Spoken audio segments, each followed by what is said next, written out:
último vídeo, mostrei para vocês como é que nós criamos uma coluna calculada dentro do Power BI, mas eu também falei do problema quando você começa a criar colunas calculadas, que é o peso do seu modelo de dados. Você deixa ele com a performance baixa. A coluna calculada ela é muito voltada para a criação de rótulos. Eu ainda vou fazer um vídeo para vocês sobre esse característica da coluna calculada, mas por enquanto saibam que ela é voltada para rótulos. Quando você fala de cálculos, o ideal é você fazer medidas, até pela característica principal das medidas, que é o contexto de filtro. O contexto de filtro, a medida só vai ser calculada quando você pedir. Então, como ela não existe, ela não fica pesando dentro do seu modelo de dados. Então, sempre o ideal, quando você pensa em cálculos, em retornar números, é você fazer medidas.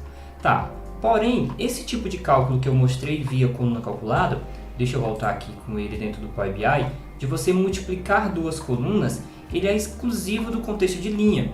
Então, dentro do contexto de linha, você consegue multiplicar duas colunas e retornar um valor. No contexto de filtro, isso não é tão direto. Para você fazer um cálculo de duas colunas, você precisaria primeiro agregá-las. Então, o cálculo de colunas não é direto dentro de uma medida. Porém, existem funções DAX próprias para você mesclar as duas principais engrenagens de cálculo do Power BI. Elas são as funções chamadas iterativas. Esse nome vem porque ela vai iterar, ela vai percorrer linha a linha da sua tabela para realizar o cálculo que você precisar. Então, nessa aplicação que a gente fez aqui de valor total, eu vou fazer o mesmo cálculo utilizando agora uma medida. Vou vir aqui na nossa tabela de medidas, vou clicar com o botão direito, criar uma nova medida. O nome da minha medida vai ser valor total medida, e do lado direito eu vou começar a escrever a minha fórmula DAX. Então, nós usamos no primeiro momento, quando começamos a escrever medidas, a função sum, correto? Nesse aqui eu vou usar uma versão especial da sum, que é a sum max. O x no final, ela transforma uma função sum, que ela é uma função simplesmente agregativa, ela vai somar o que vier de uma coluna, em uma função iterativa, em que você vai permitir fazer um cálculo iterativo antes de somar o seu resultado. Olha só, vou abrir aqui o meu parêntese e você vai ver os argumentos da função. O que o Power BI solicita que nós coloquemos dentro da SumX? Primeiro argumento é uma tabela. Essa é a principal diferença da sum para a SumX. Na sum ela pede uma coluna, na SumX ela pede uma tabela. Essa tabela vai vir do seu modelo de dados com o contexto de filtro embutido nessa tabela. E a partir dessa tabela, você vai avaliar o segundo argumento dessa função, que é uma expressão que você vai solicitar. Nesse momento é em que abre-se a porta para a possibilidade de você fazer uma operação de coluna dentro dessa tabela. No final das contas, ele vai pegar esse resultado e vai somar. É como se o Power BI criasse uma coluna virtual. Então, ele vai criar essa coluna virtual e depois vai somar o resultado dessa coluna virtual. Vamos escrever. Nesse meu exemplo aqui, eu vou colocar a tabela compras como entrada. Então, eu vou fornecer para a minha SumX toda a minha tabela do modelo de dados, a minha fato compras. E aí eu vou dizer para ele o que eu quero que ele faça dentro de compras. O que eu quero que ele faça? Ele multiplique quantidade e valor unitário. Olha só, essa forma de escrever, vocês estão notando que eu não preciso agregar as minhas colunas, porque no momento que eu escrevo uma SumX, eu tenho acesso à minha tabela. Então, fechando parêntese, vamos lá revisar o comportamento da SumX. O que a SumX vai fazer?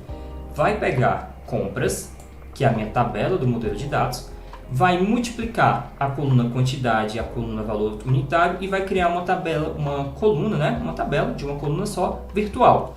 No final das contas, como ela é uma SumX, ela vai somar esse resultado e trazer para a gente, tá? Vamos ver isso acontecendo nos visuais. Vou copiar esse visual. Eu apertei, pronto, está criado. Valor total medida. Vou copiar esse visual, colar ele aqui. Vou tirar o campo de quantidade. Vou colocar valor total medida no campo do meu cartão. O mesmo resultado que a nossa coluna mostrou, a nossa medida mostra, obviamente. Então, se nós repararmos também, o contexto de filtro funciona naturalmente na minha medida. Porém, vale ressaltar qual é a principal diferença da coluna calculada, que é esse meu cartão aqui do lado esquerdo, para a minha medida aqui do lado direito. No meu lado esquerdo eu vou ter uma coluna física no meu modelo de dados, ocupando espaço e diminuindo a performance dele, e do lado direito eu vou ter uma medida que só é calculada no momento em que é solicitado. Então, a minha medida guardada aqui na minha tabela, ela não existe até o momento em que eu pedi, certo? Uma última característica aqui das funções iterativas é que, como eu usei a SumX, eu também poderia usar a função average. Average também tem a sua versão X. Assim como a max também tem a sua função, a função min também tem a sua versão X. Então, todas as funções agregativas do Power BI possuem a sua versão iterativa, em que permite ter essa característica de você fazer um pré-cálculo, uma coluna virtual, dentro de uma tabela. Depois de fazer esse cálculo virtual, você fazer a agregação que você solicitar, tá? Então, esse aqui é um dos primeiros padrões mais utilizados dentro do Power BI. A SumX é uma função praticamente coringa, em que muitos cálculos você vai conseguir realizar somente usando essa função. No próximo vídeo, eu quero mostrar para vocês como é que eu manipulo essa tabela que entra na minha SumX. E aí que esse padrão SumX se torna muito mais útil. Eu consigo manipular como essa tabela de compras vai entrar na minha função SumX, tá? Então, mostro para vocês em um próximo vídeo. Espero que tenham gostado. Até a próxima!